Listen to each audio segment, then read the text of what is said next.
3. Magandang umaga. Andito na naman si Josie. Mag-subscribe kayo sa aking channel, Josie Galing Tip. Ang nanay na magaling sa mga simpleng mga trabaho sa bahay na nakakapagtulong sa inyong mga nanay. Gandang araw! Ngayon papakita ko sa inyo kung paano mag-defrost ng ref. Unang-una, kailangan natin bunutin doon sa saksakan para pag naglinis tayo, hindi tayo ma-kuryente. Tapos may mga bagay na kailangan natin na panlinis. Una, meron tayong trapo, tapos pwede rin baking soda, yan. Tapos, meron akong vinegar. Pwede yung kahit na hindi apple cider vinegar. Pwede rin yung ordinary vinegar. Ito ang mga gagamitin. Huwag sabon kasi toxic yun. Okay? Mga nanay, yan. Then, etong ref, kailangan i-defrost na natin kasi may konti pa lang naman pero kailangan na natin defrost kasi nagtutulo na siya, tumutulo na. Kailangan natin ang linisin na yan para yung tulo hindi mapupunta sa loob sa mga foods natin.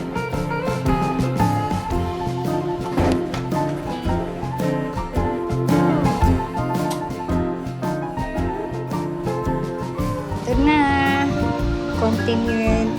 continuation ng aking video, yung paglalagay sa ref, ganito yun. At saka pag gusto nyo, halimbawa araw-araw din na kayo magkakat, halimbawa bumili kayo ng 1 kilo, hati-hatiin nyo na yun. Tulad nito, halimbawa ito pork chop, o di isa-isa nyo, balutin nyo, para every time na gusto nyo isawag sa ulam, isang pork chop, depende sa inyo, isang pork chop o dalawang pork chop. Yan, pag-iwalay, plastic pag-iwalay. Tapos, nakahiwalay na yan. Chicken, bawat dito yung isa, isa-isa. Kaya yung liempo, isimple pa rin yun. Tapos, halimbawa, magsisigang kayo, nakasiparil na yan, yung buto-buto. Iparate yun agad, para isang kuwanan na naka-plastic.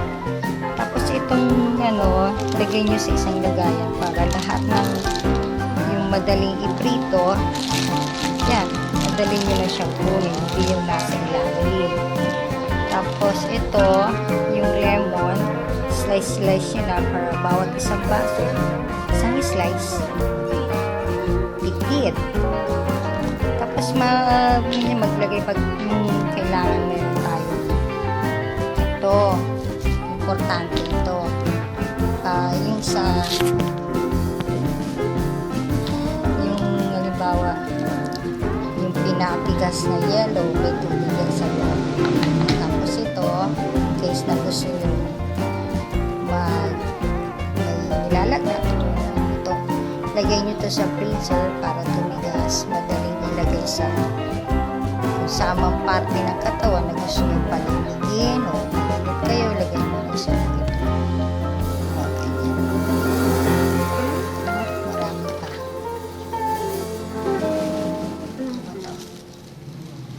Usable ice pack. Yung mga instant yan. Para hindi na tayo maghanap ng yellow. Next video ulit tayo. Hi guys, maglilinis tayo ng ref. Dinifrost ko muna lahat. Then, nilinis ko yung mga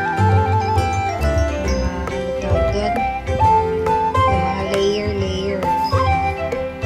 Papakita ko sa inyo kung ano yung dapat gamitin sa panlinis ref para hindi siya masira at mabango. Meron tayong pwedeng gamitin tulad nito, vinegar or apple cider vinegar.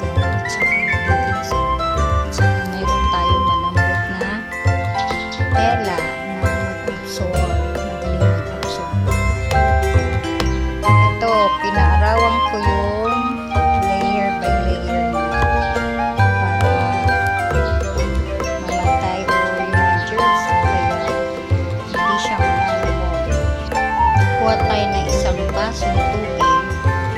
Lagay natin sa muling sa lagyan. Tapos lagyan natin kahit isang tablespoon. Tansyahin nyo na lang.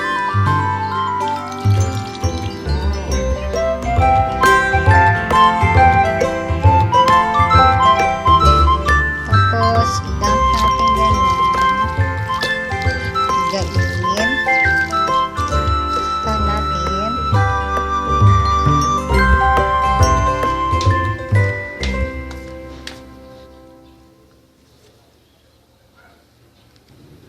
Ang hirap mag-video kasi wala akong tagahawak ng video. Ako lang mag-isa. So, mamaya ulit po mag-video. Okay. Bye-bye. Ito na naman tayo. Kailangan, ito yung trapo na may vinegar. Kailangan trapo-trapuin. Kailangan kasi yung gamitin yung telas, yung malambot para hindi masira yung ref. Ganyan-ganyan lang. Yan, mabango siya. Hindi siya ang may malansang pag vinegar ang ginamit. Huwag kayong gagamit ng sabon kasi toxic. Hirap mag-video dahil wala yung taga-video ko. Ito rin o, yung dyan. Kailangan mag-inis. Magilid-gilid. Yung mga ganyan sa side. Tulad ito, no? Ayan, linisin. Pati itong lagayan sa side. Okay. Next ulit video. Okay.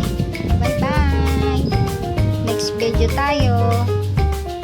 Mga nanay, ngayon ang gagawin natin, yung mga tinanggal natin iba, ibabalik natin doon. Pero papakita ko muna sa inyo yung mga lalagyan ng ice cream na pwede natin gamitin. Ayan, tulad ng mga tirang ulam. Yung pagkain na ano yan, mga pusa tsaka aso. Tinatago mo pa rin.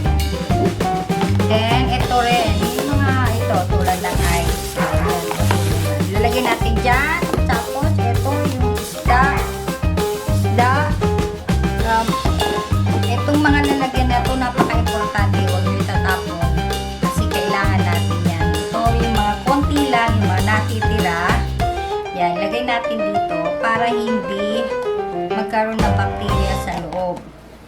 Yung mga utirang ulam. Tsaka yung prutas, para pagkakasama sila, ito, ilagay nyo sa isang lalagyan para maayos yan. Ngayon, ilagay na natin sa ref.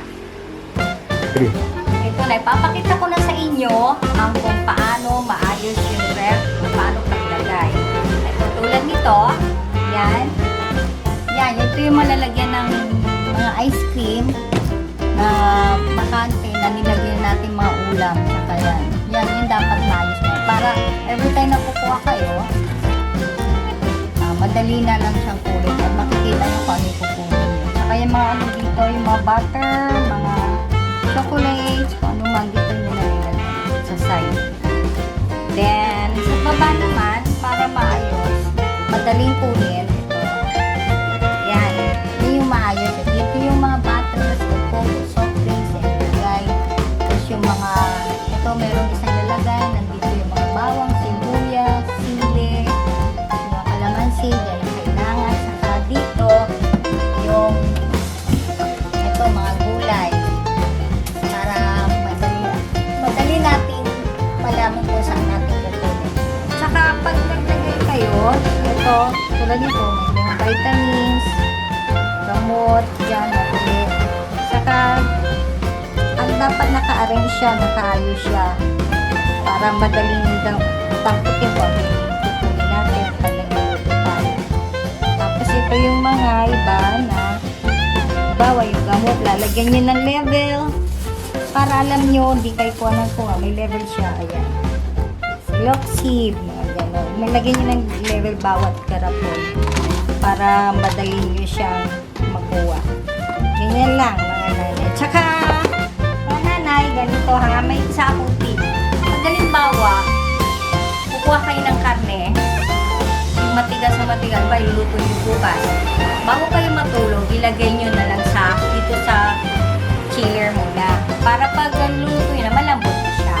Hindi na yung itutow nyo sa labas, mas makakakuha siya ng bacteria.